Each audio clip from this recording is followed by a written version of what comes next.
기관들이 유타와 우리의 훌륭한 야외 공간을 보존하는 데 도움을 주기 위해 고안된 새로운 프로그램을 주목하고 있으며 이 모든 것은 하나의 작은 생물과 관련이 있습니다. 유타 사막의 뜨거운 햇살 아래 샌 라파엘 강은 점점 기억 속으로 사라지고 있었고 그 물은 끝없는 태양과 갈라진 땅 아래로 스며들며 흔적조차 남기지 않았다. 19마리의 비버가 이 죽어가는 강에 풀려났을 때 그 도전은 무모해 보였지만 이후 벌어진 일은 조용히 진행되며 강뿐만 아니라 그 아래 모든 것을 재구성하게 되었다.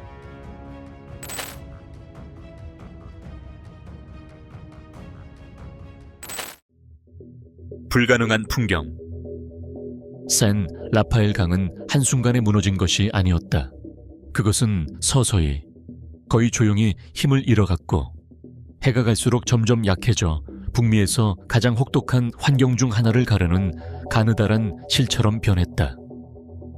여름 기온은 자주 섭씨 37도를 넘어섰고 강의 흐름은 너무나 불규칙해 몇 달 동안 강의 일부 구간이 사라지기도 했으며 그 자리에 남은 것은 말라버린 퇴적물과 생명을 유지하기 어려운 고인물 웅덩이뿐이었다. 안정적인 물에 의존하는 어떤 생물에게도 이 풍경은 서식지가 아니라 함정이었다. 주변 지형은 위안을 주지 않았다.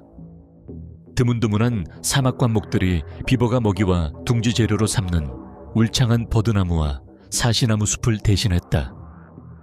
살아남은 몇 안 되는 식물조차도 단단하고 가시가 있으며 화학적 방어를 지닌 상태였는데 이는 풍부한 수생 생태계를 만드는 것으로 알려진 비버에게는 근본적으로 맞지 않는 환경처럼 보였다. 사막 수문학을 연구하는 과학자들은 상황을 명확히 볼 수 있었다. 비버는 안정적인 물, 예측 가능한 식생, 온화한 기후를 필요로 했지만 이곳에는 그런 조건이 전혀 존재하지 않았다. 수문학자들은 강이 불규칙한 흐름을 지적하며 계절적 가뭄 속에서 어떤 구조물도 실패할 것이라고 경고했다. 생태학자들은 비슷한 환경에서 진행된 이전 복원 시도가 최소한의 성공조차 이루기 힘들었다고 덧붙였다. 지역 주민들의 우려는 이러한 회의론을 강화시켰다.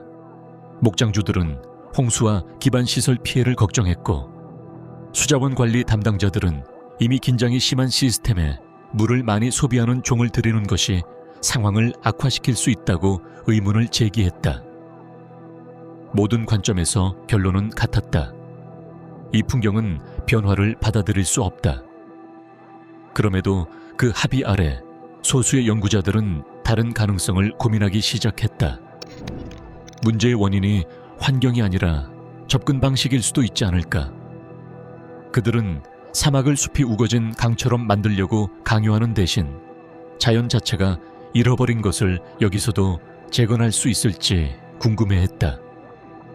이 질문은 많은 사람들이 무모하다고 여긴 결정을 이끌었고 실패할 것으로 예상된 실험의 무대를 마련하게 되었다. 위험한 실험. 2019년 자비를 보여주지 않는 하늘 아래 19마리의 비버가 샌 라파엘 강에 풀려났다. 각각 작은 VHF 추적 태그를 달고 있어 연구자들은 실시간으로 그들의 움직임을 추적할 수 있었다. 작전은 정밀하고 신중하게 계획되었지만 기대는 여전히 회의적이었다. 대부분은 회복을 기록하는 것이 아니라 실패를 기록할 것이라고 믿었다. 비버들은 인간의 기반 시설과 충돌하는 행동 때문에 다른 지역에서 옮겨진 개체들이었다. 그들은 숙련된 건축가의 본능을 지니고 있었지만 의존하던 환경 신호는 없었다. 안정적인 물과 울창한 식생 대신 그들은 뜨거움과 침묵, 예고 없이 사라지는 강을 마주했다. 풍경은 어떤 길잡이도 제공하지 않았다. 첫 몇 주 동안 데이터는 모든 우려를 확인시키는 듯했다. 몇몇 비버들은 강을 훨씬 벗어나 사막을 어리둥절하게 헤매며 더 이상 존재하지 않는 무언가를 찾는 듯한 움직임을 보였다. 다른 개체들은 강 주변에 머물렀지만 거의 협동을 보이지 않았고 즉각적인 둑 건설이 이루어지지 않은 점은 경보를 울리게 했다. 연구자들은 스트레스 패턴을 기록하기 시작했다. 이동 경로는 조각난 듯 보였다. 한낮의 더운 시간에는 활동이 줄었다. 평소 예측 가능한 정착 행동도 나타나지 않았다. 익숙한 모습이었다. 사막 환경에 비버를 도입하려던 이전 시도들은 종종 같은 결말을 맞았다. 낮은 생존율과 결국 포기로 이어졌다. 초기 신호들은 이번 프로젝트도 같은 결말을 향해 가고 있음을 시사했다. 환경 자체도 그 결과를 강화했다. 간헐적인 강의 흐름은 안정성을 제공하지 않았다. 일정한 수위가 없으면 어떤 구조물도 쉽게 붕괴될 수 있었다. 그리고 목질 식물이 부족하여 기본적인 건축 재료조차 제한적이었다. 연구팀 내부에서는 점점 비상 계획에 대한 논의가 시작되었다. 성공보다는 기록에, 복원보다는 실패를 이해하는 쪽으로 초점이 옮겨졌다. 그러나 그때 무언가 변화가 일어났다. 갑자기, 극적으로는 아니었지만 패턴을 깨기에 충분한 변화였다. 엔지니어들의 적응. 변화는 천천히 드러났다. 연구자들이 하루 단위가 아닌 몇 주 단위의 데이터를 비교하기 시작하자 한때 무작위로 보였던 이동 패턴이 군집을 이루기 시작했다.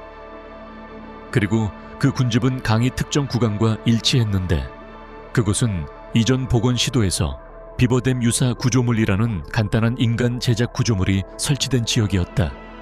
이 구조물들은 오래가도록 만들어진 것이 아니었다. 기둥, 가지, 퇴적물로 만들어진 이 구조물들은 물의 흐름을 늦추고 회복을 촉진하도록 설계되었지만 자체로는 제한적인 성과만 냈다. 하지만 비버들이 이 구조물을 마주했을 때 예상치 못한 일이 일어났다. 그들은 구조물을 수정하기 시작한 것이다. 약한 부분은 강화되고 재료가 추가되며 흐름 패턴이 재구성되었다. 나타난 것은 순수한 자연도 완전히 인공적인 것도 아닌 인간의 배치와 생물학적 정밀성이 결합된 하이브리드 시스템이었다. 비버들은 환경에 단순히 적응하는 것이 아니라 환경 자체를 재설계하고 있었다. 더 놀라운 점은 그들이 건축 전략을 얼마나 빨리 조정했는지였다.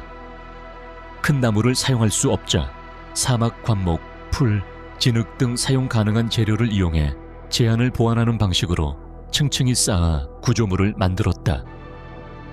처음에는 부적합하다고 판단했던 재료로 만든 구조물이 기존 댐과 유사하게 기능하는 것이 기록되기 시작했다. 동시에 동물들의 행동도 변했다. 활동은 시원한 시간대로 이동했고 극한의 열에 노출되는 시간은 줄었다. 에너지를 절약하며 진전이 이어졌다. 이러한 적응이 자리 잡으면서 강도 반응을 보이기 시작했다. 물의 흐름이 느려지고 강화된 구조물 뒤에는 예상보다 오래 수분을 유지하는 작은 웅덩이가 형성되었다. 처음에는 이러한 변화가 미미하고 쉽게 지나칠 수 있었지만 이는 다음 변화를 위한 조금 더 나은 조건을 만들어내는 피드백 루프의 시작을 의미했다. 시스템은 더 이상 쇠퇴하지 않았다. 재정비되고 있었다. 눈에 보이는 변화. 몇 주가 몇 달로 이어지면서 작은 변화들이 모여 더 이상 부정할 수 없는 무언가를 만들어냈다. 한때 빠르게 흐르던 물은 이제 구조물 뒤에 고이고 느리게 흘렀다. 이 웅덩이는 강한 열기 속에서도 예상보다 오래 유지되었다. 처음에는 미미하게 보였지만 그 영향은 깊고 컸다. 수년 만에 처음으로 가장 더운 시기에도 물이 눈에 띄게 남아있었다. 안정성이 생기자 생명도 따라왔다. 식물들이 웅덩이 가장자리에 뿌리를 내리기 시작했고 오랫동안 마른 토양에서 수분을 끌어올렸다. 변화는 균일하게 일어나지 않았지만 물을 따라 좁은 초록띠를 형성하며 사막을 가르는 강의 경로를 따라갔다. 땅에서 볼 때 변화는 점진적이었지만 위에서 보면 부인할 수 없었다. 위성사진은 육안으로 완전히 파악할 수 없는 모습을 보여주었다. 희미했던 선이 이제는 연속적인 생명의 띠가 된 것이다. 그리고 식생과 함께 생명이 돌아왔다. 강이 깊고 시원한 구간에는 물고기가 다시 나타났다. 안정된 환경 덕분에 양서류도 이어서 돌아왔다. 곤충은 번성했고 한때 고요했던 환경에 새들이 돌아오기 시작했다. 소리 풍경조차 변했다. 한때 정적이던 곳에는 이제 움직임이 있었다. 구조물을 흐르는 물, 공기를 가르는 날갯짓, 그리고 생명이 되살아나고 있음을 알리는 미묘하고 층층이 쌓인 소리들. 강은 더 이상 일시적인 것이 아니었다. 다시 기능하고 있었다. 하지만 눈에 보이는 것은 이야기의 일부에 불과했다. 숨겨진 혁명. 연구자들이 회복 과정을 계속 관찰하면서 더 깊은 패턴이 드러나기 시작했다. 범람원 전역에 설치된 기계는 지하수 수위가 점진적으로 상승하고 있음을 기록했다.